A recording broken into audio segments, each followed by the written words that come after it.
get back to the notion of a projection force so that's by our karma shortly when we get to the example of flowing water. Meanwhile, back to my knowledge school. And the text really reads like this, so it's good if you ever want to get deeper into these texts just to get used to bouncing back and forth across. And it's like a debate. If anybody's taken up practicing Course 13, I hope you're used to taking sides in a debate, even if it's not fully what you believe. So, how does the mind-only school draw the difference between ultimate reality and deceptive reality? So we just said that for the middle way school, ultimate reality is the fact that nothing has any nature of its own, and deceptive reality is the fact that it looks like things have a nature of their own, but really they don't. So it deceives you. It's deceptive to a deceived state of mind. But for the mind-only school, if the key clincher, the key point, is whether or not things exist through their own defining characteristics. So this comes back to that term I was fishing for at the beginning of this class, which is, in most contexts, they say that the first of the three natures exists deceptively.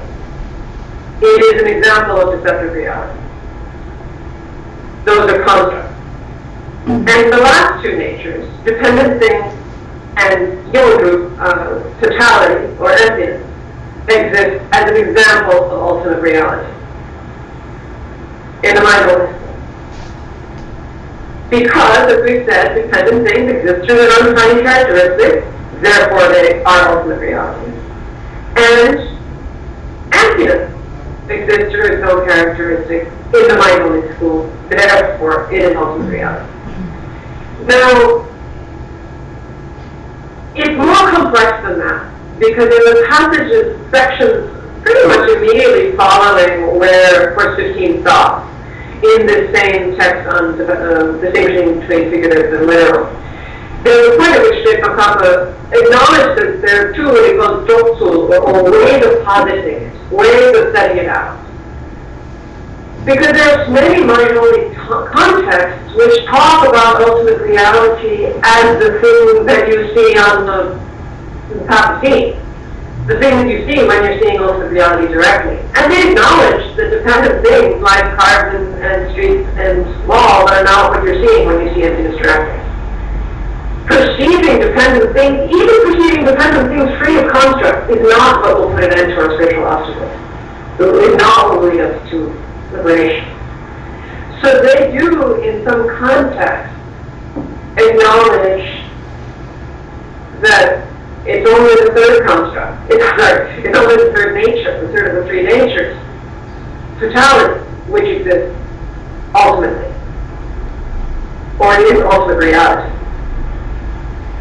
But in many other contexts, they say that dependent things are also ultimate reality, and exist ultimately insofar as they exist through their own defining characteristics.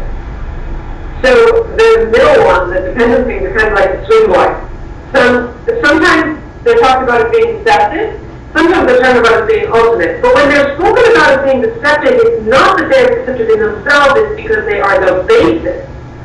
There's in several ways. They are the basis for mental affliction. They are the basis for the constructs which deceive us. They are the basis for suffering, and so on. So that's the way in which dependent things being the substrate for our construct can sometimes be called deceptive, even though in themselves they're said to have defining characteristics, and therefore they're ultimate reality. And they exist ultimately. They got in that school, they exist ultimately because they exist with their own defining characteristics. So that's an important point to keep in mind, that even though dependent things are said to be ultimate reality in the mind-only school, they're still acknowledged not to be as ultimate as emptiness is. So there's ultimate reality is more ultimate than the things that exist really in the world. And I want to suggest that there's something about that resonates with a more classic style of Western theology, which acknowledges that the things in the world have real natures, but they're still not the ultimate reality. Get that? There's different ways of using the word ultimate. It's like a metaphysical realism. exist, things are real. And they're not necessarily what we call them. They don't necessarily correspond to their names inherently, but they're not the same as the ultimate reality, which is the source of, which is that which will produce the end of the past. You get that?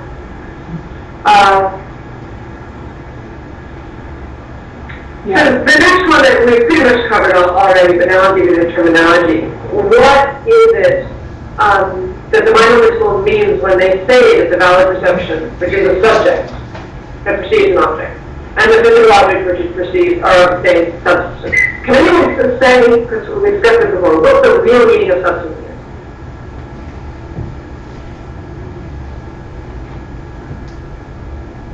In the mind-only school, the real meaning of substance, that you get all these other things away, and there's something. The construct. That's what we wanted to sound like that, but it's a little more technical than you were here for the first half. So what I went through it as an explanation, which clearly I need to repeat, and I'm happy to, is there's a distinction between substantial and nominal, which the whole class on it really imports in itself. It's not reflected in the questions here, but I want to say it. Oh, and I'm going to go ahead and I translated this morning just for you. Okay. This is a quotation from the same text. Jason Cobb is separating figurative and literal. And he's quoting from a text by Master Sangha known as the abbreviation, which is the abbreviation of, I don't know, I have not been able to locate the full title yet, but it clearly is a Sangha commentary on the Sutra on the True Intent of the Other Sutra. And I'll read this slowly, but I hope it'll go in. So first we're going to have a definition of what's known as existing nominally, or existing as a labeled state. Stop you. You hear me? Is everybody okay? Yes. Yeah. Your audio, your visual is not as clear, and so I'm trying to see if we can. Yeah, well that might just be transmission. But But your audio is It's the good. internet, G. okay. So first, we have a distinction here, which I want you to get. Nominal existence, substantial existence. You've heard these terms before. The word nominal here could also, it's the same word in Tibetan as the act of labeling. So Samyur really means a labeled thing. But it says Samyuga means existing in a labeled way, and so that's easier to say it's nominal. But you get the point. It's the same idea. So whatever it is that exists, through the identity of being a form of the rest. So it has the identity of being outer form, sounds, taste, smell, touch, etc. I.e. those functioning things that bear the name of form of the rest. So think of things, and think of things that have the name, form, sound, etc. And they are the object focused upon by the consciousness that is staying in the long-term habit of creating expressions. So they're the objects that are perceived by a consciousness that has that seed, that tendency, constantly ripening to make up expressions about things. It's those things that are appearing to that mind. Insofar as the consciousness that's creating the expression focuses on those things, in this sense, there's no substantiality nor ultimacy. So the things established by the consciousness that's making up construct are neither substantial nor ultimate. And there's no essential nature of those things that bear the name of form and the rest. And I'm still struggling with the word bear, that have the name. It's really referring to the names themselves, the constructs themselves, have an essential nature. And therefore, whatever is totally constructed from them is something that exists nominally. Essentially, we're talking about constructs. But not quite. We'll get there. Whatever it is, and now we're on to substantial, whatever it is that exists through an inexpressible identity, said this before, An inexpressible identity, i.e. those functioning things that have the name, a form of the rest, but they are the object focused on by the consciousness that has the name of having completely cleared away the long-term habits of creating expressions. These are incredibly long sentences in the Tibetan, so don't worry. The point is, the only difference between the two situations is the one mind is in the habit of creating expressions. The other mind has cleared away the longer-term habits of creating expressions. And so the object focused upon by such a mind has an inexpressible identity. It is not this identity which you can name as being form in the rest. And thus that is something, the thing focused upon by that mind is something substantial and something ultimate. So this same text, the abbreviation, further explains the difference between substantial and nominal in this way. Whatever does not rely on things other than itself, and that which, without depending on things other than itself, one can designate with its own defining characteristics, you should know that this, in brief, is something that exists substantially. So basically, as Institute originally explained it, when you see somebody walking down the street, and first you just see a shape, and then maybe you see a little bit of color, and you can tell, oh, how they're dressed. That's not a lamppost. You see that that's moving, and oh, it has arms and legs and a head, and oh, it looks like that person might be white, and they're wearing a hat in a certain way. Oh, American guy. And of course, you should realize that that was the context of Geshe Rinchen in Sarah Monastery, referring to what it is when you see an American. They really stand up at Sarah. You have thousands of monks all dressed the same way. What is it that goes on when you put the parts together and go, oh, American guy? But the point is, you have to put things together in order to recognize and validly label American guy. Got it? That's what this complex thing, I haven't gotten it yet. That's what it means to exist nominally. Substantially means you don't have to put things together that way. Substantially means any part of the thing that you look at will tell you what the thing is. You don't have to look at different parts of the thing and put them together. And the classic example is the color blue. You look up at and I'll just give it a nice, easy example, clear blue sky day. You look up, you see blue. You don't have to look from this part of the sky to that part of the sky in order to figure out what blue is.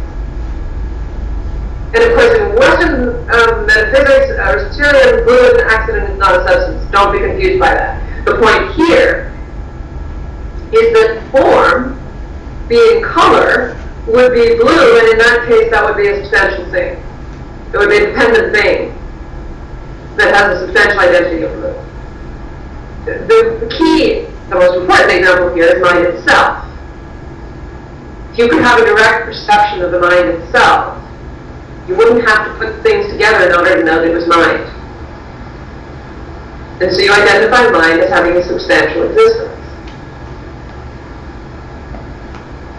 Now, in the mind-only school, the only thing that's said to be able to verify the existence of mind as a substantial thing is self-perception or apperception, which sees mind itself in the same moment as you're perceiving. For those of you who were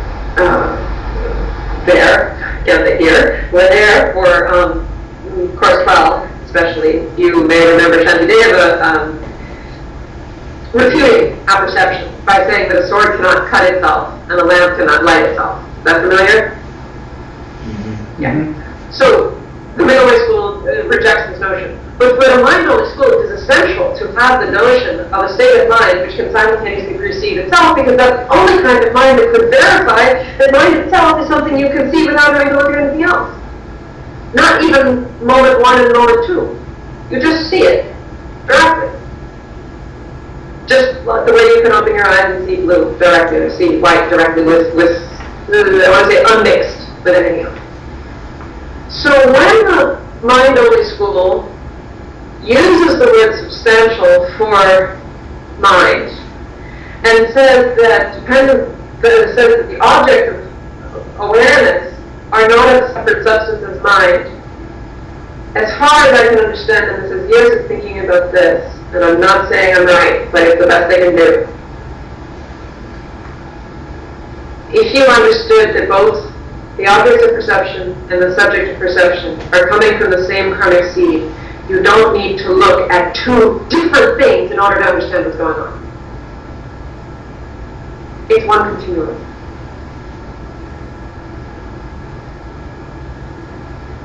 It doesn't mean it's completely homogeneous. And that's where it gets tricky, because you can still identify an I power, and you can still identify a consciousness, and you can still identify a thing scheme. And of course, the middle way school rejects the whole argument altogether. But it's worth thinking about. That's what they mean. Could one reach a state of meditation experientially where it feels like all the things appearing in consciousness and consciousness itself are a single stream? And there's nothing out there that's separate from it. That's the realization that the mind-only school of view is trying to get us to. And I will posit in the Mahamudra tradition, the Dzogchen tradition, that one actually has to get to that realization. And it's a stepping stone to the middle way. It's a necessary stepping stone. So, again, the mind-only school does not mean that the physical object is literally made of the same stuff as mind. It's that subject and object have grown from a single karmic seed. The form and the valid perception that holds form or perceives form are empty of having separate substances. Now you have a lot to think about when you hear the word substance there. Okay? How is it that you don't have to put two things together in order to identify the mind? And you shouldn't have to put two things together in order to identify the color blue and the mind perceiving the color blue. Still can't get my head around it. Questions? Yeah, thank you. Okay, so this meditation, that a mind perceiving the object and the object itself is part of the same continuum, you're calling that a mind-only meditation because there's a conception of two different things as one thing. Is that what you said? It's a mind-only meditation? It's a necessary step? Well, it's a mind-only definition of emptiness. To say that emptiness is the fact that the thing perceived and the mind perceiving it didn't come from different seeds. As Geshe Michael tells the story many times, the one time in all his years of studying the Geshe Thupten Rinchen that he interrupted a class was because Geshe Thupten Rinchen had just finished explaining this idea of things not coming from separate seeds, and he said, "Don't we believe that?" And Geshe Thupten Rinchen said, yeah. It's just not the ultimate view of emptiness. And I encourage you to think carefully about whether a large part of the teachings about karma and things not coming from something other than your karma that Geshe Michael himself has given might not be very much within the mind-only school. This comes back to the notion of literal and figurative. He doesn't always have to tell us what school he's in when he teaches. And apropos of that early question, which I think everyone is a little nonplussed by, why even the turnings of the wheel doesn't mean that everything somebody says in the first or the second or the third turning of the wheel belongs to the thing determined as being literal or figurative about that turning of the wheel is any great teacher can be speaking literally to one audience one night and be speaking figuratively to another audience the next night. And it's up to the student to figure out which, as we said last week. So classically speaking, to talk about things not coming from karma is a mind-only school position. But as they say, I will get to how we can say that in a middle-way school, totally scripturally founded. Did you say not or not? Not. A not coming from karma is a mind-only definition of emptiness. I just shortened the whole thing about subject and object and separate substance. Things are not coming from your karma is a really easy way to say that. You get that? All right, so can I ask you a question then? For sure, yeah. All right, so let's say we have a room, and we have a table, and we have a person in the room. So how many seeds does it take to create that table? How many seeds are there that are associated with that table? So if I'm understanding you correctly now, from what you just said like a minute ago, you're saying that in the mind-only school, that table only has one seed associated with it, which is the seed that is, belonging to that person who's seeing the table, who creates that table. So there's only one seed that's associated with the table in the mind-only school. Then is that right? Is that what you said? Per person. Well, the room there's a room with a table and a person. So No, one seed per person, because there are 3 minds there. well, I'm about to remove the person from the room, just to give you a heads up. I'm about to remove the person from the room, just to give you a heads up. But before I do that, I want to know, in this room right now, with one person and one table, associated with that table is just one seed or 2 seeds? For that person, the table, the eye consciousness perceiving the table, and the physical eye organ, which triggers the eye consciousness, all coming from a single seed. Got it. Okay, for that, and that's true in the mind-only school and in the middle way school? We'll get to the middle way school very shortly. Okay, fine. So now we're going to remove the person from the room, and there's just maybe a table there. Or maybe there's nothing there, because maybe any form requires consciousness to see the form. So I'm not sure so what happens when we remove the person from the room? Is the table left there? And if so, then we are left to presume that the table must have its own seeds, right? Or maybe we just don't even know what's in the room if there's no consciousness there to observe it, which is kind of okay with me and okay with quantum physics too, I think. But which is it?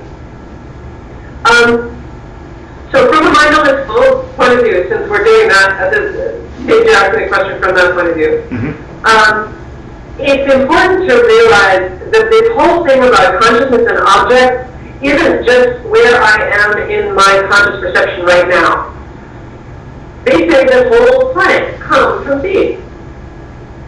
So there's no contradiction in the mind-only school for me to say that the ocean waves lapping on the shore of Japan right now are coming from my karmic seeds.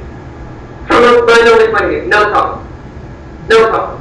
So to say the person leaves the room and the table's still there, I would dare to posit that from my mind-only point of view, you just say, well, the seeds created the table and they're not separate from the mind, but you're just not actively perceiving it in the forefront of your consciousness right now. And that would be another reason why I think they would have to say the foundation consciousness has a nature of its own and is always existing. Because it keeps reality in place. It's ripening into reality all the time.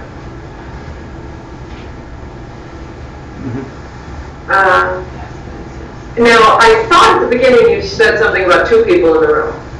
Did you? No, but I was thinking that, and I guess I was thinking, so if there are 2 people in the room, and they're both observing the table, then there's 2 karmic seeds, right? Because they each have their own karmic seed that's associated with that view of the table.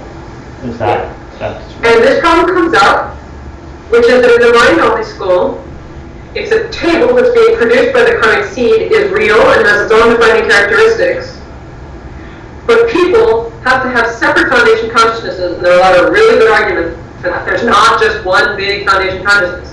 Every person has their own. Are they seeing the same table? And it's really tough to answer that question in the mind-only school. And Jigsaw Puppet's answer is basically, if you don't analyze and don't investigate, yes, nominally speaking, you can say they're seeing the same table. But if you really analyze and really investigate, you can't say so. the thing that's appearing to each person is dependent on their individual karmic seeds and is not the same table. But that leads to contradictions, which I won't go into all of them now, but I'll let you think about that. Can anyone hear me? Because I'm seeing internet problems from this side, but is it being broken up? We hear you fine, it's the video that's a little fuzzy. Okay. I can always turn the video off. Let's try as long as we can. So hold this example about the table. We'll get back to it in a moment, except it'll be a glass of water. You've heard that before. Meanwhile, I have to say this important point about the meaning of mind only from a midlife point of view. So in the elimination of true thought, there's a very long thing in which not only, and I have to mention this, Jacob Kappa, interpreting Chandrakirti, rejects the possibility of foundation consciousness, rejects the possibility of a state of mind that can perceive itself.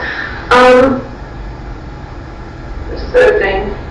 Rejects a consciousness that could exist through defining characteristics of its own, and goes on to explain what the Buddha meant when he said all three realms are mind only in the sutras. It's a magnificent sequence of arguments, and I'll say that again, just so you don't come away from this class being confused on what Jacob Kappa's final view was. In the Illumination of True Thought, a different book, he extensively, interpreting Chandrakirti, rejects the notion of a consciousness that could exist through its own defining characteristics. Therefore, and concomitant with that, rejects the notion of a foundation consciousness altogether. There's a different solution of how seeds are stored and bring their results in the middle way context. He rejects the notion of a consciousness that could perceive itself. And he rejects quite a lot about the analogies of dreams. But finally, what he gets to is this quotation from the Sutra of the 10 levels, Satchubito or Dashprabhu Sutra, in which the Buddha very clearly, and it's in the midst of a beautiful discourse on the 12 links of dependent origination, the Buddha concludes by saying these three realms of existence are mind only. And the term in Sanskrit is Chittamatra, which of course becomes the name of the school, and in Tibetan, Sensam. And so in the Illumination of True Thought, again following Master Chandrakirti, Jacob Kappa makes several arguments as to why for the Middle Way school you don't need to interpret that as meaning there's nothing other than consciousness in the universe. That's the other point that he's been rejecting, is the notion that there are no outer objects, even in the way the mind's only school said. For the Middle Way, the meaning of that statement is both clearing away wrong ideas and stating something positive. The wrong idea is that it's clearing away is the possibility that there could be any other creator to the universe but the mind. So it's clearing away, as the ACI courses have done in Course 4, to an extent in Course 5, again in Course 11, the notion of a self-existent, inherently existing creator being who first existed inherently, and then either as a changing or an unchanging thing, and then decided to make the world. I'm not going to go into any of those arguments now, you have them in the courses. But to say the world is, that all these realms are mind only, means they don't come from a creator like that, as described in certain schools of Hinduism that were being rejected by Buddhist thought. And it also is not created by physical matter.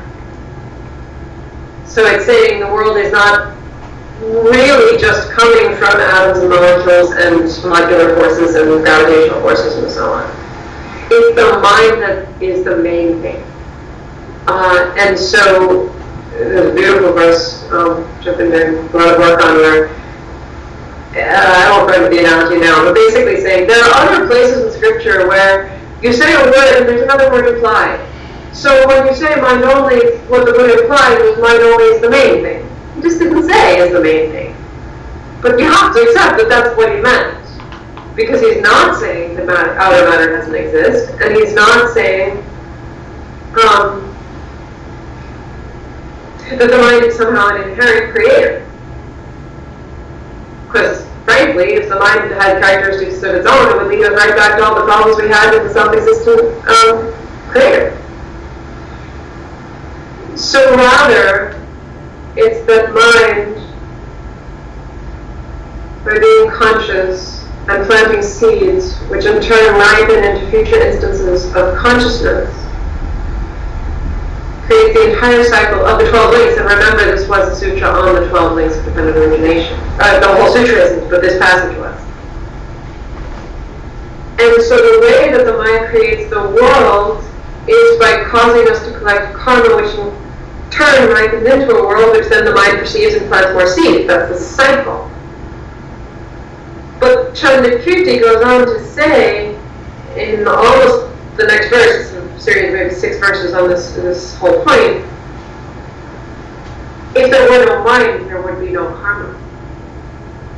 So the mind depends on karmic traces. It's actually the karmic seeds which produce every instant of consciousness. That's how consciousness is not self-existent. It's being produced by karmic seeds all the time, by the second link of dependent origination. But on the other hand, if there were no mind, you'd have no karma. And so it turns into this very beautiful point about the cycle and about the way that the mind perpetuates samsara. But it eventually becomes clear that the mind that is said to be creating the world in that case is still not the same as the mind that will create enlightenment. And this is a subtle point. It goes back to the notion about Buddha nature.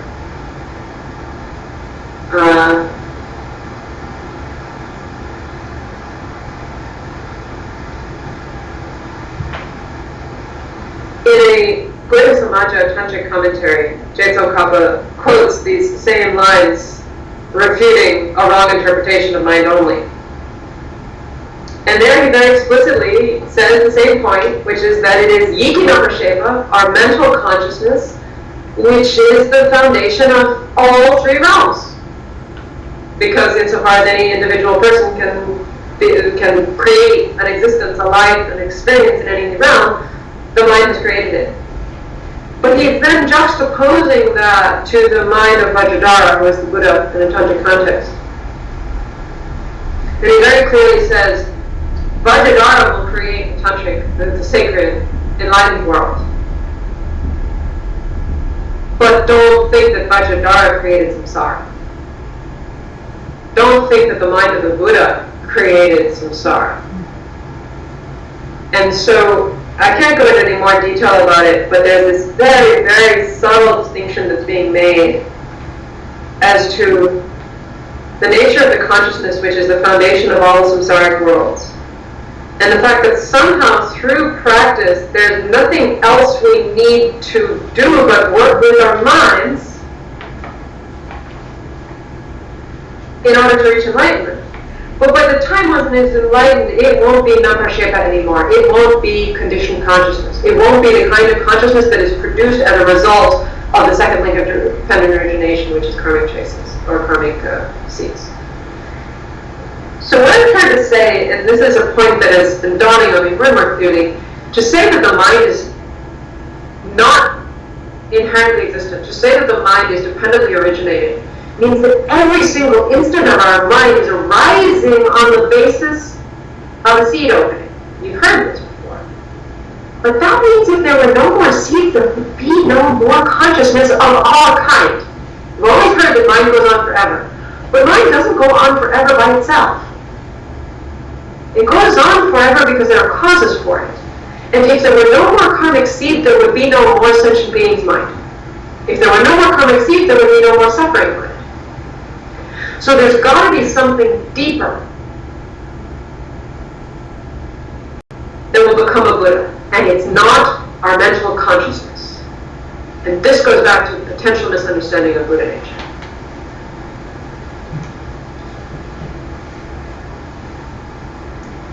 Again, slightest reference to other traditions of Tibetan Buddhism.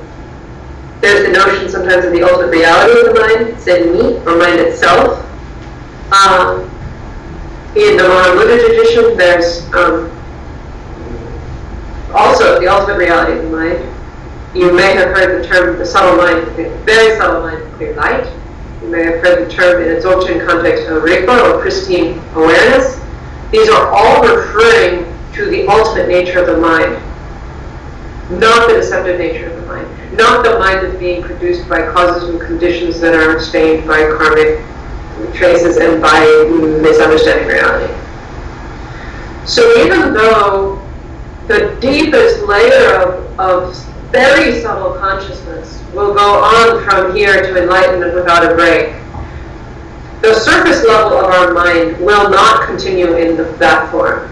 And I think we're all ready for this idea now. It's a little uncomfortable when one's first studying, but we're ready for this idea. Ayurveda says very clearly that in order to reach nirvana, much less enlightenment, the seeds have to stop, the karma has to stop, the mind that grasps the karma have to stop, all the 5 heaps have to stop. So whatever it is that becomes a Buddha is not that. And yet one can only bring a stop to any of those things through understanding their influence.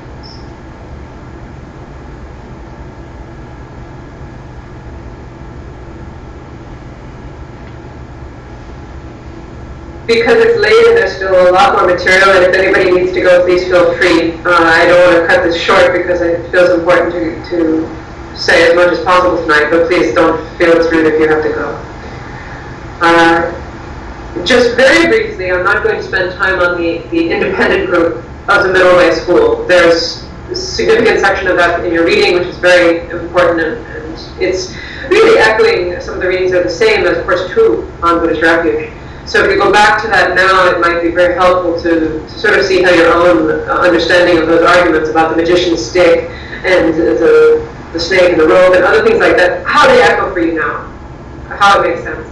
But I will really just say this definition as to how it is that objects exist truly in the Svatantrika, or the lower half of the middle way school, because they do still acknowledge or accept that there's something out there that exists truly, even though it's not ultimate reality. It's still called deceptive reality, but it has some true existence of its own.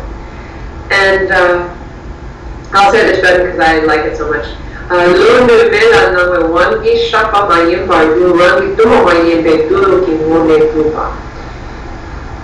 So basically all this means is that 2 things have to happen in order for valid perception to take place. Something has to be appearing to an unaffected or an unharmed state of mind. We've heard this before.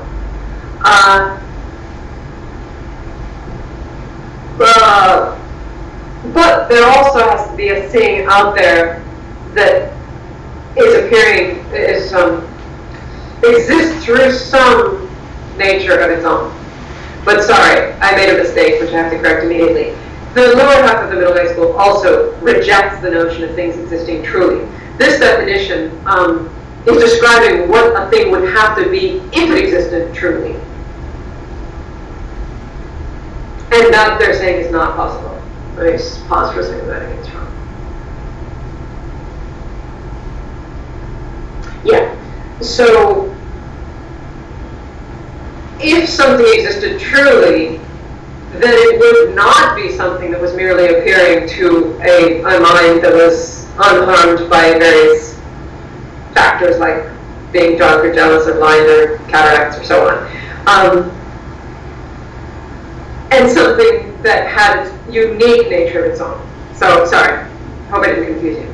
In the lower half of middle way school, if the thing existed truly, then it would have a unique inherent nature of its own, and it could appear to you that way.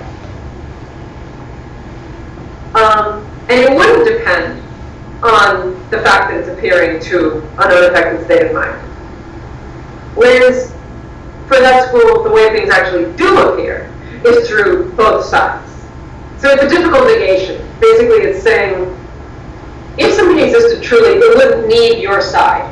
It would just have its own unique nature, and it would be established that way.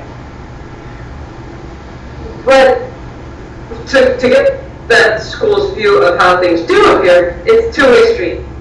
It's appearing to a mind that's unaffected by damaging factors, and it has a way of existing through its own way of being, but it's not unique, and that's the key factor. They take out the word unique, which comes back to the table. For them, in the lower half of the middle way school, two different people could be perceiving the same table, but it wouldn't have a unique nature of its own. It has some way of being of its own, but according to the karma of each person, it would appear differently to each person. Slightly different. So this is like a halfway house between the mind-only school and the prasangika consequence view. And it allows for, okay, there's both sides. We need both. We just need both. But we're very quickly going to jump past that view, so that's why I'm saying I won't take time with it now. Go back to course 2 for all that reading. Now we get, not just to the example of the table, which is great, but because it's the scriptural example, it's the one we have, is soil and water. And the original reference is in Master Chandrakirti's Entering the Middle Way, Madhyamaka Avatar. Of course, there are references to this situation in sutras, the fact that craving spirits or preta beings can look on a river and they don't see water. They see a river of pus and blood. Or sometimes they have a special situation where they see water, they go to take a glass of it, and as it touches their lips, it turns into pus and blood and burns them. So those are two different karmic obstacles that those beings would be considered to have. But Chandrakirti very briefly just says, this should be interpreted the same way as the examples about the cataracts. Now, if one's read that book, that makes sense, but I won't bother you with it now. Jigsaw then launches from that into an explanation of how we have to think of the example.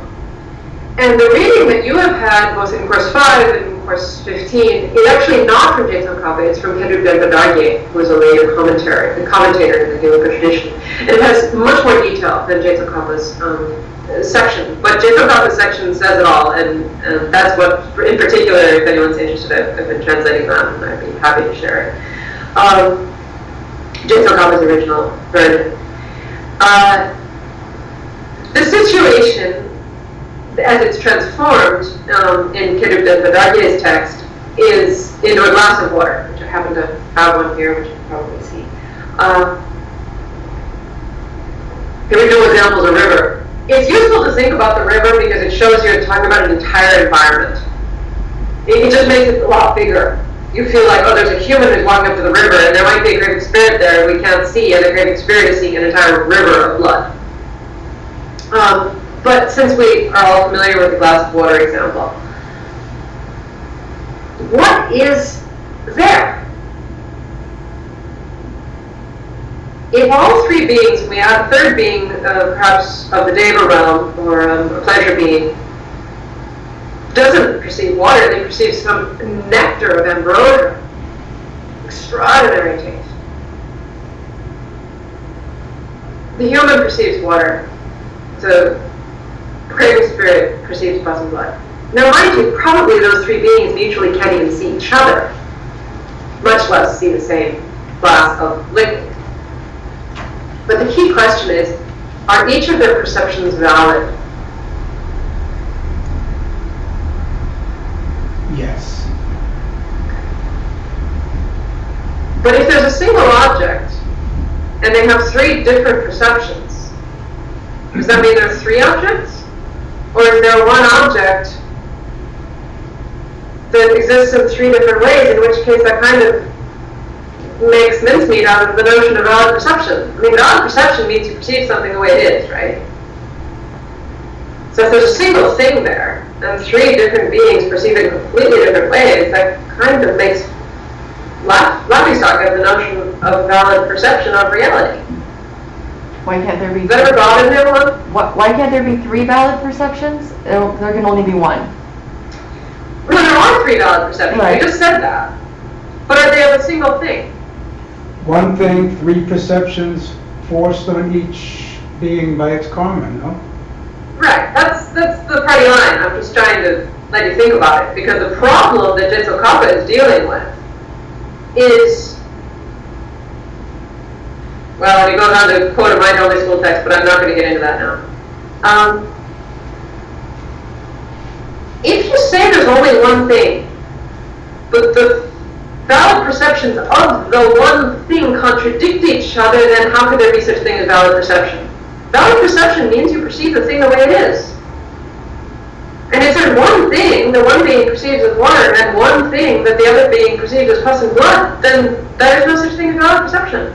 And anything could be anything. Isn't the key word in that sentence how you perceive, and each being is a different you?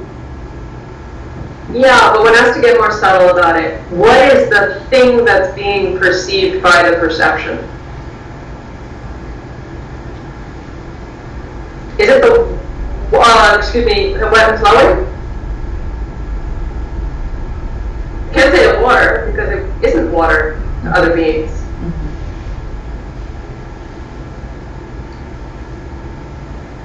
Now, does anybody remember the example of the ball of red hot steel that is given as an explanation of this situation? With the mantra and the red hot steel? Does that make an impression on anybody? I don't remember that. Yeah, if you're like me, the first 10 times you read it, you thought, I don't understand that any better than I do the first example, so I better keep going. Because I had to write about it, I finally got an analogy that works for us, because we don't know about mantras that protect your hand. We don't tend to deal with that. But if you had some kind of thermal-resistant glove that was so thin that it looked just like your skin, and we can sort of imagine that kind of technology, that meant you could touch a piece of iron heated to several thousand degrees and you would not feel the heat. Someone else's hand goes on the other side of the same thing, the same ball. They don't have that glove. They're burned instantaneously. 3rd-degree burn. Or 1st-degree burn. This is just a common analogy for a single thing producing different perceptions in different beings. Here, it's not even a matter of it not being a ball of iron. It's still a ball of iron. But it's the touch, it's the experience of touch that is different, according to the internal circumstances of each being. So when he then extends that analogy to the glass, or for him, the river of wet and flowing, what he's saying is, if you just go out on the notion of a single thing, you won't be able to solve this problem. You have to see that each perception is peeling something off of reality for each individual. And this is why he uses the language of there are parts there. And I know people I've talked to have struggled with this notion of parts for years. Because we think parts and we think physically, like the left half of the water glass is going to turn into pus and blood, and the right half of the water glass is going to turn into water. No, it's not that. You mentioned quantum physics before, and I'm glad, because I really think that for us we have, no matter how well or not well we understand what quantum physics is about, the notion of probability fields, of potentialities that are activated with the interaction of an observer, is somehow part of our culture and our language. And so that's how I would describe these parts that Csikszentmihalyi is proposing. It's that there are several layers of potentiality to the physical field in which the wet and flowing is existing. And so you don't have to say that there was just one solid object, one liquid object, that two different beings perceived in contradictory ways, because then that would, as I say, make mincemeat of the notion of valid perception. But if there are aspects or layers of potentiality that are activated through the force of each being's karma, then they can each have their own perceptions without it negating the fact there was something there. There was a basis there. There was a single basis there, of which each was having a valid perception, except that valid perceptions don't match, because what they were actually perceiving was a part of the thing, not the whole of the thing, not the totality of the thing. Which comes back to your mention of, if I look deeply in the wall, when I see the molecules. I think from a middle way perspective, we can go a lot deeper into that analysis and say, from any one of our perspectives at any given moment, what aspect, what part of reality are we accessing? And how is our karma interacting with the basis to create that valid perception for us, but without negating the basis?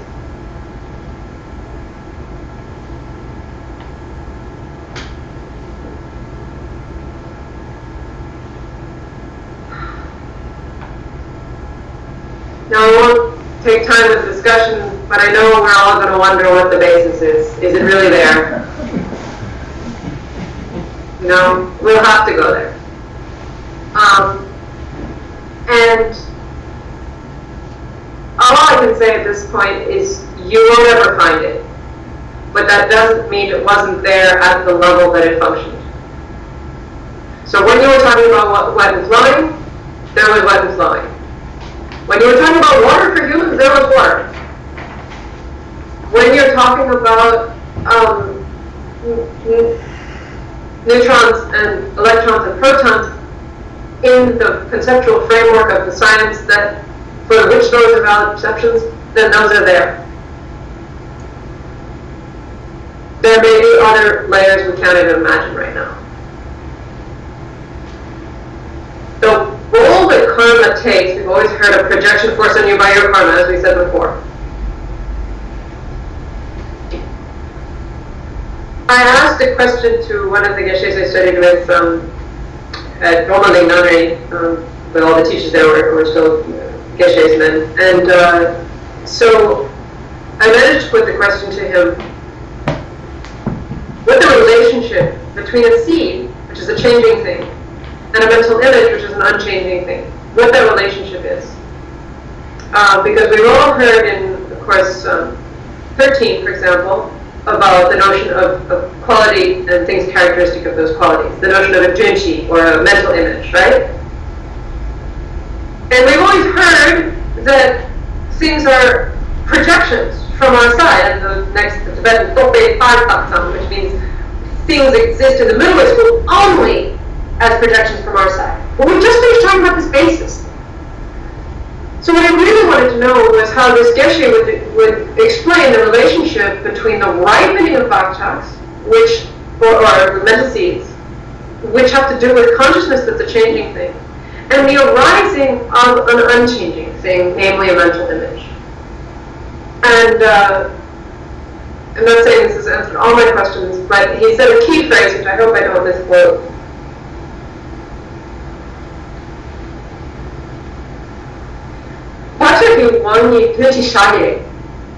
Which means by the power of the tendency, by the power of the karmic seed, the mental image dawns. And it's this wonderful Tibetan word which can mean to arise, but it has the sense of arising the way the sun rises from the horizon. Because it is the word for the sun dawning, it's also shah. So Dinchi Shala means the mental image arises by power of the mental seed, by power of the bhakti. And so when we project things, and when things are merely labeled by the force of projections from our side, you can say that that's by the force of the karma because it's the karma that made that mental image arise in response to the thing. So what the middle way school is saying is actually there's nothing from the side of the wet and flowing which makes the human see it as water, because it could also appear validly to the preta as pus and blood. So it's got to be something from the side of each being, analogous to somebody having a thermo-resistant glove that makes them perceive the burning hot iron as not hot. Something's got to be happening from our individual sides. And if that's the ripening of a karmic seed that allows this mental image, but the mental image is not ripening. The mental image is unchanging. It's been there from time without beginning. If you ask how we get the infinite diversity of things that we see, because first of all, there are so many karmic seeds and there are so many mental images. And the combinations by which those mental images are put together is potentially infinite. So even looking at a tanka or a painting, its mental seeds for red and yellow and blue and green are all in their array. And how are they dependent on the basis? The basis has to be there. Because otherwise, you would need a painter, and you would need the tanka, and all those other problems that would come up. There has to be a basis. But if you look deeper and deeper and deeper down into the creation of a world itself, the formation of a planet, and this comes back to what I said about, even in the mind-only school, the table is part of an environment, and there are certain kinds of seeds that create environments. So likewise for us, all of those things come from karmic seeds. The very fact that there are bases there, and this was the other question I put to several different teachers whom I encountered, was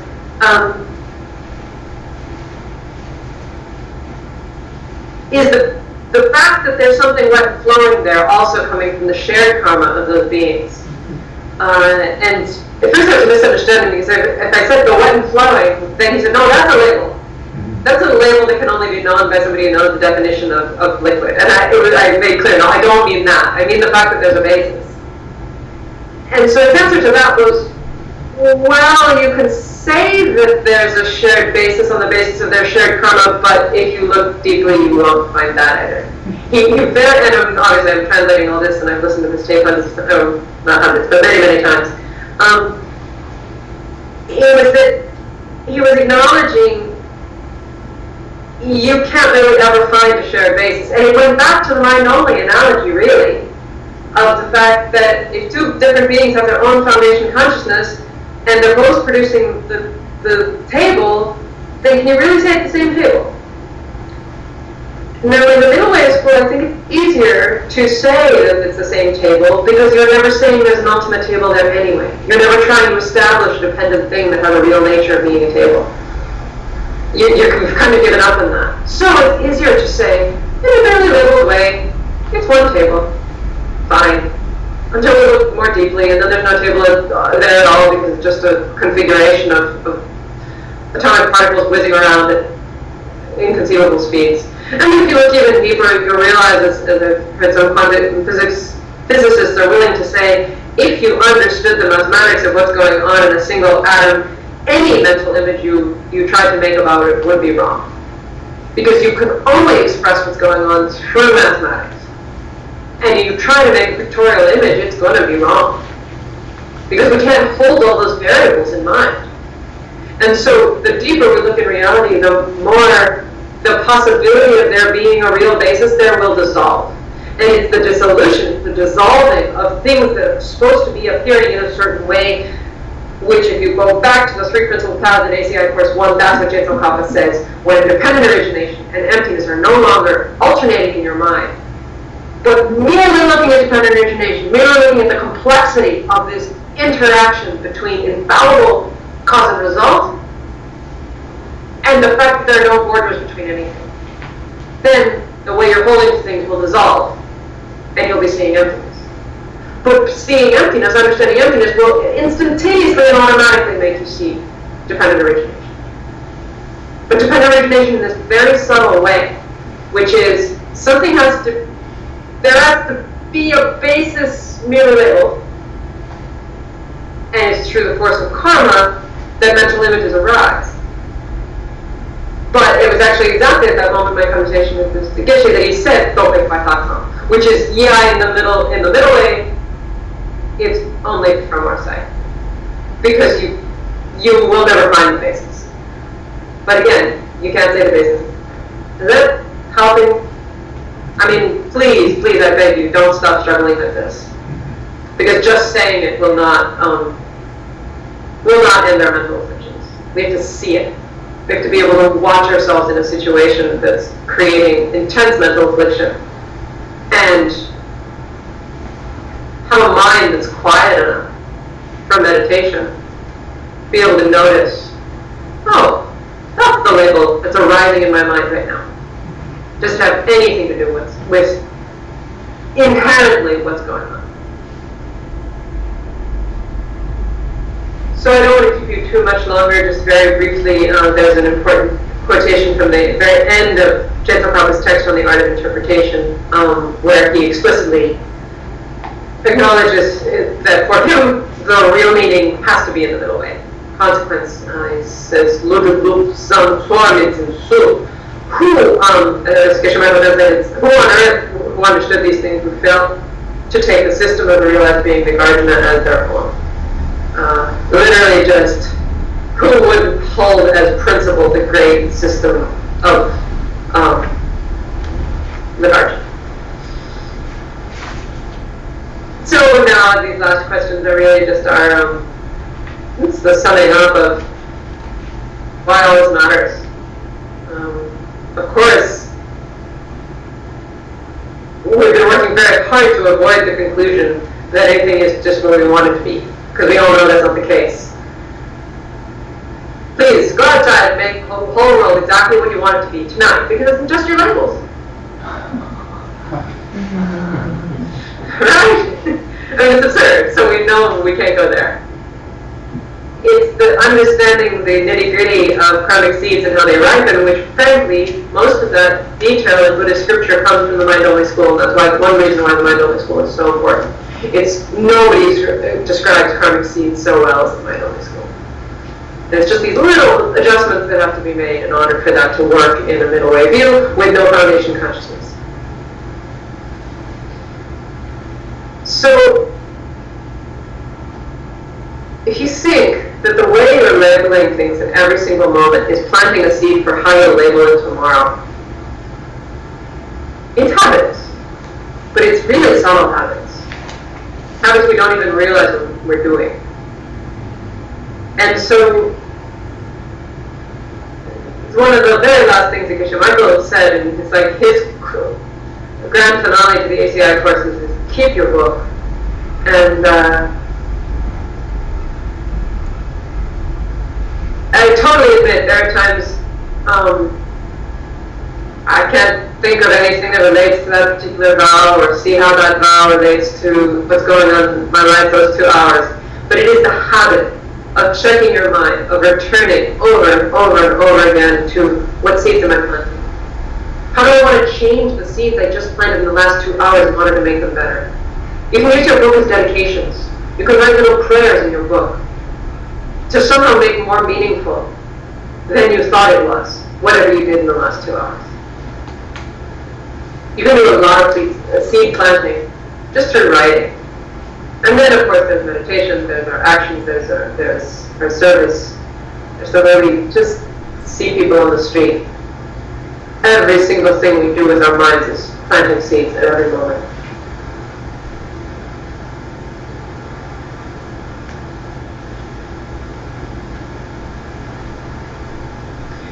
Now, I happen to know that Leah had a question about the meditation, which relates directly to the very last question. Do you want to just share that, Leah, or?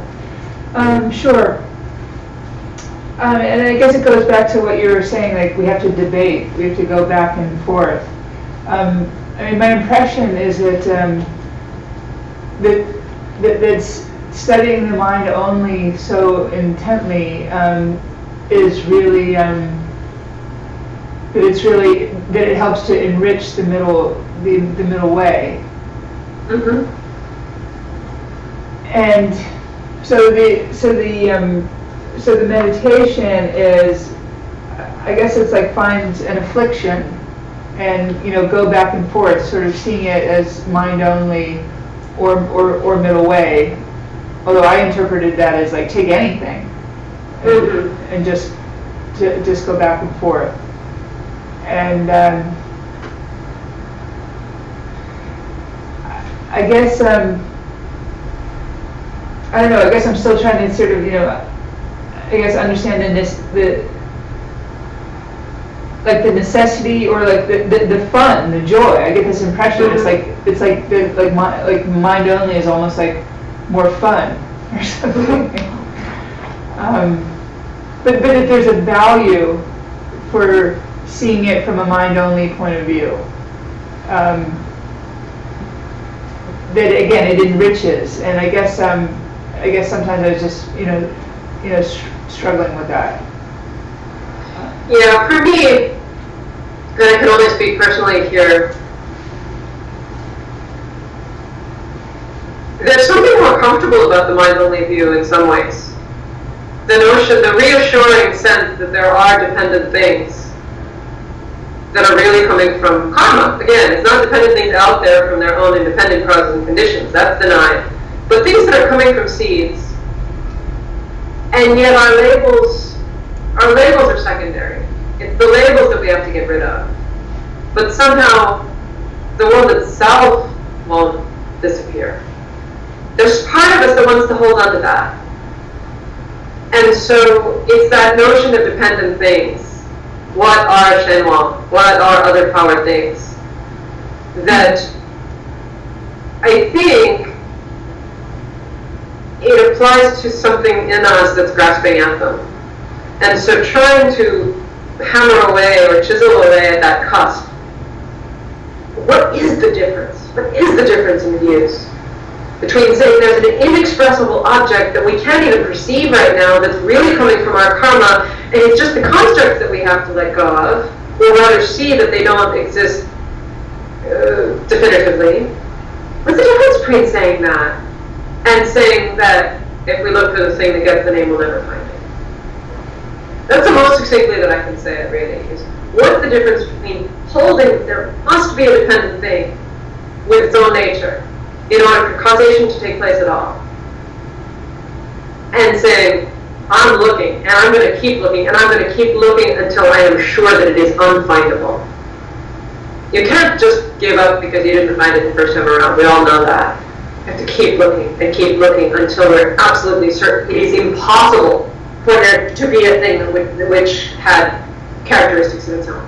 And for that, one has to keep going back to the arguments of Arya and Rajna, really, about causation and about dependent designation. In fact, you can't even talk about cause without talking about effect, and you can't talk about effect without talking about cause. That itself would dissolve the boundaries of a mind that supposedly had inherent characteristics. For me, also trying to think about neuronics, apperception, is a mind bender. You have to actually be in a really deep state of meditation just to be able to ask the question, much less to refute it. Because in an ordinary state of mind, our minds are too unstable to be able to even imagine what self-perception of the mind in a single moment would be. But if you can gain some kind of stability in meditation, your mind is at least quiet enough to wonder, oh, I'm watching perception, I'm watching awareness, but is it in the very same moment?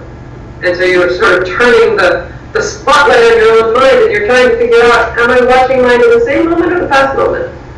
Or is it even past? And then that's the other one, is about time. And we can't go into that now, but that's another big, big difference between the mind-only and middle-way schools, is their understanding of time. And it's the emptiness of time that allows karma to work without foundation consciousness, honestly. It's the fact that things didn't really end. So that's how the seeds can stay around for so long, because they had no inherent nature of ending. They had no inherent nature of beginning either, but you don't need another place for them to stay if they're still functioning. Past deeds are functioning things now. You don't need to put them anywhere.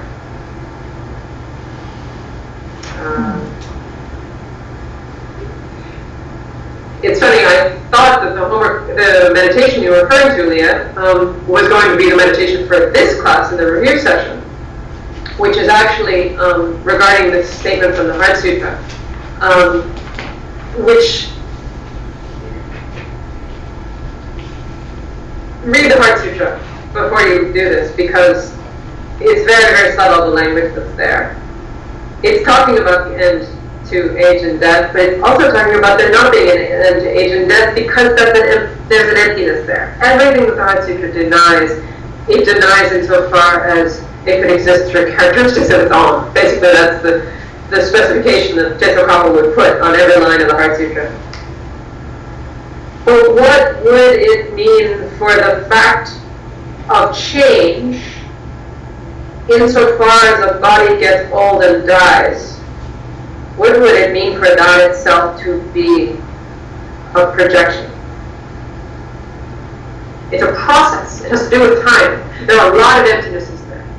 It's not just, me getting all this Mary label. Wow, that doesn't help much, you know? It's just to say it doesn't help. But to be able to recognize that there are forces at work which are forcing the mind to label things that aren't even there. I mean, let's take the analogy of the flowing water to a gray hair. The hair doesn't have any color to it. Just as the water doesn't have any waterness to it. We have to get that radical. And I would dare say it goes beyond molecular constitution or even quantum physics. It's a world where that body isn't projected. And that's the kind of world we have to be thinking about if we're trying to reach or meet or encounter or become enlightened beings.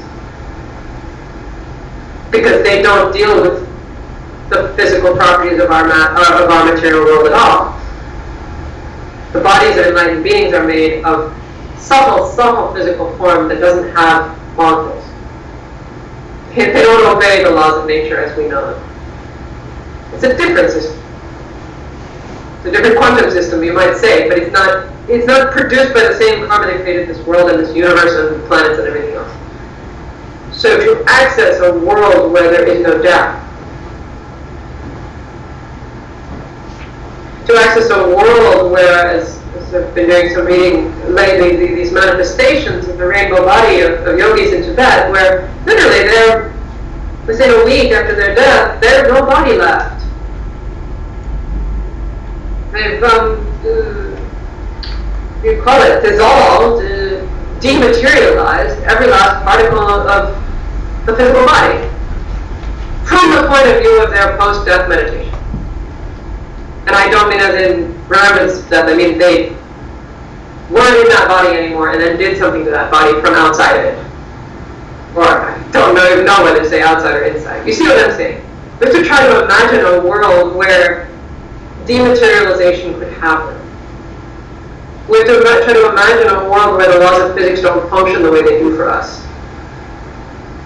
That's the only place where the highest realizations of Buddhism, and specifically in the Vajrayana context, could take place. And so as long as we are somehow logged into thinking that and this is back to the minority school question, as long as somehow it seems that the limit conditions of our world are locked in, even if they're produced by karma, they're still locked in, they're still there. It's just our constructs which are flexible. We won't be able to go deep enough or fast enough in transforming things. Because the kinds of transformations, if you ever are engaged in a Vajrayana practice, they have to be instantaneous. You're not talking about progressively through time building up seeds. I mean, you are. That's what's happening.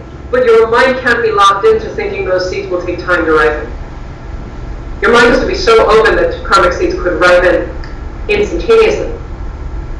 Without even in your mind putting a block into, that's going to take a long time to ripen. And I'm speaking to myself right now. Because I see how it's a lot more comfortable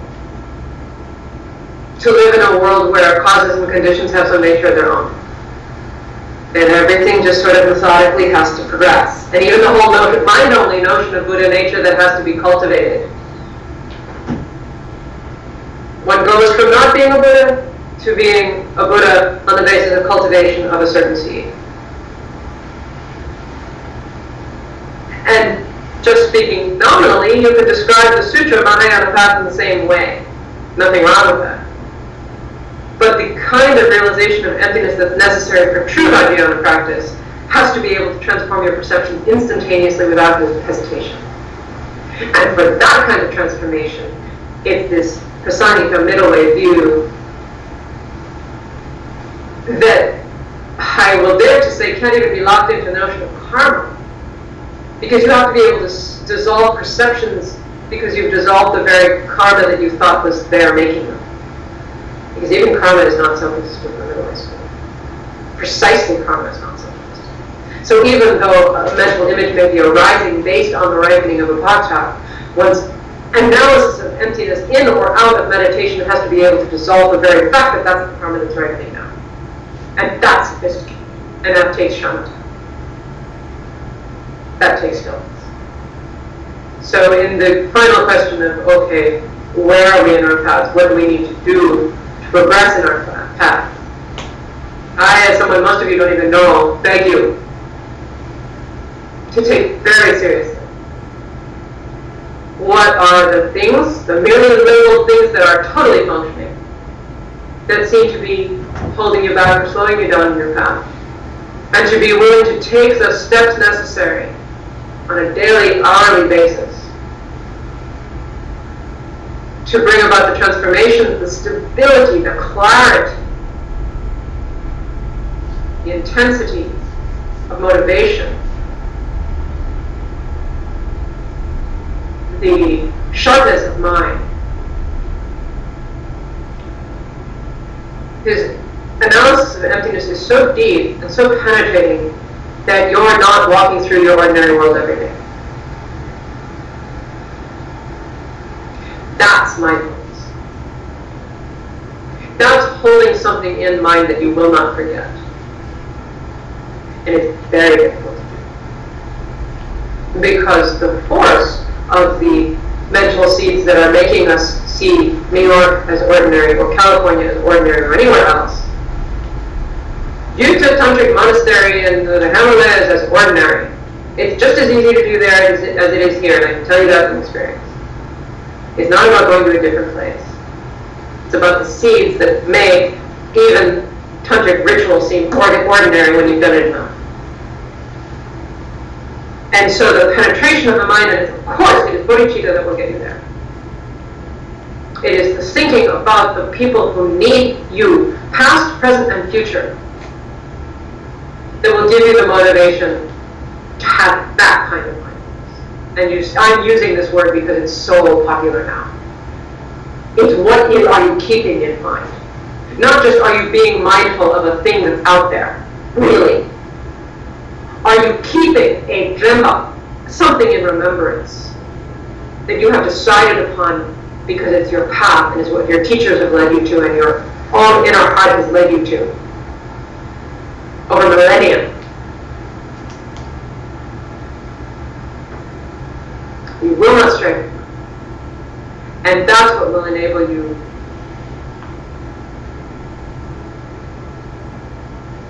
to notice how you're perceiving and changing, moment by moment by moment, in every situation.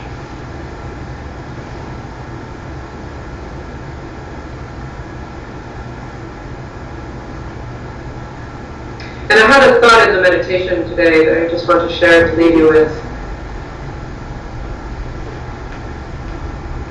There are people who need you today. You may not have the capacity to help them today. But when each of us reaches enlightenment, time doesn't function the way it does for us now.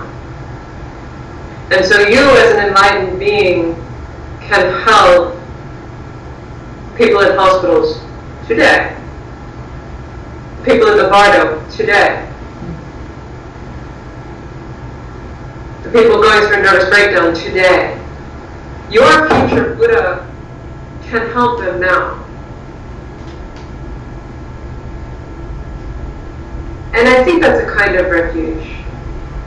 Not only to think of the Buddhas who already exist, because they are, we have to believe they're helping everybody in exactly the way they need.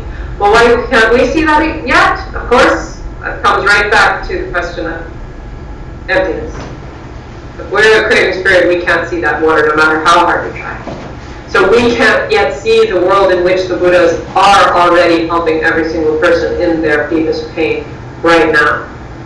But we, through our prayers and our intention, and I think it's a very sweet way of thinking about it, can aspire to be the Buddha who will help those people today. So it's not as though we'll ever become a Buddha too late. But that doesn't mean we slow down. Because I mean, what other reason do we need? We know what it feels like to be ourselves and to be in pain. And so if you could reach an end to that sooner, why would you postpone? And so likewise for everyone else. It has to be actualized. But when it's actualized, it's timeless. So I think on that note, let's just do a very brief meditation.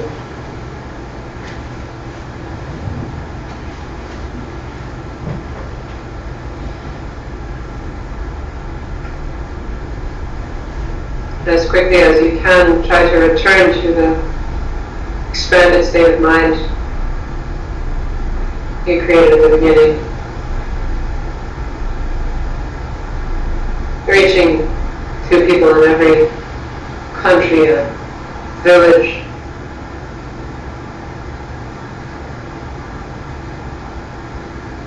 Reaching to the millions and billions of insects, birds, wildlife throughout this planet,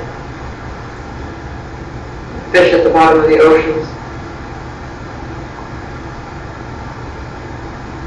Trying to imagine the realms we can't see. A room intensely populated by other kinds of spirits.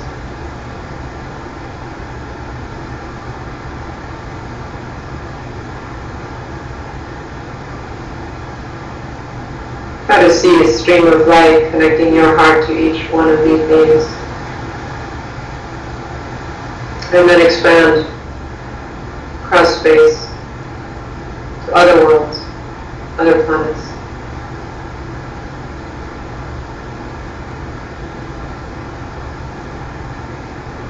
Billions upon billions of streams of light magnifying, multiplying.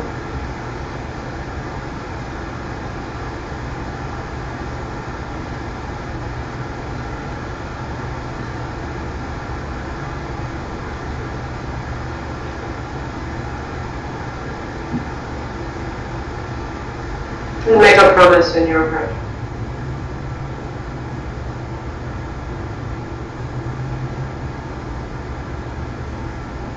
That the you who is not you, the you can't imagine now, but is your emptiness, the ultimate reality of your mind.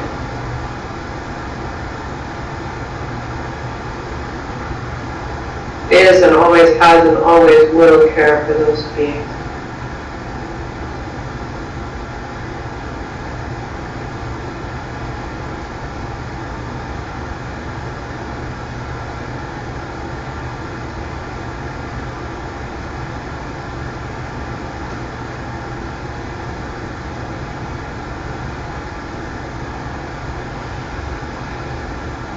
And then let your heart make a prayer.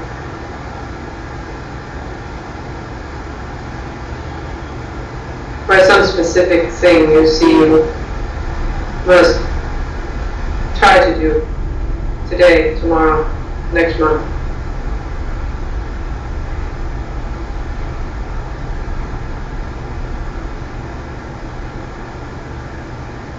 To catalyze your path.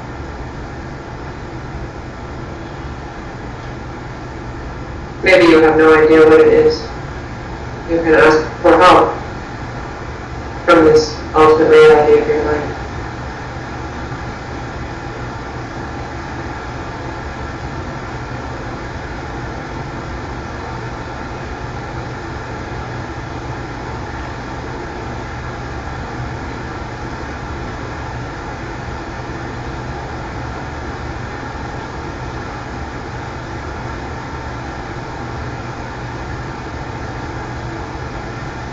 And so we'll offer the mandala of ultimate reality.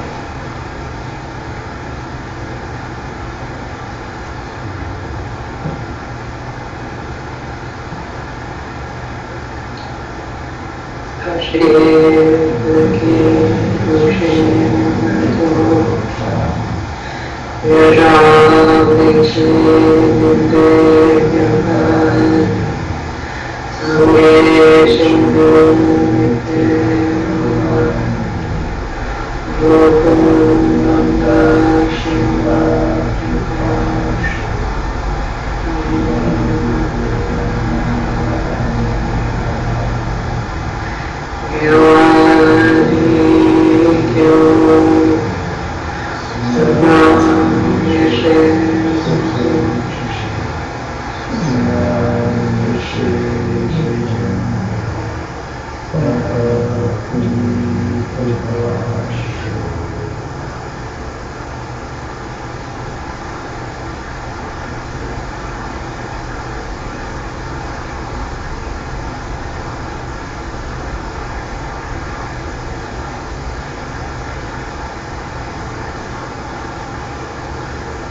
Thank you, Eva.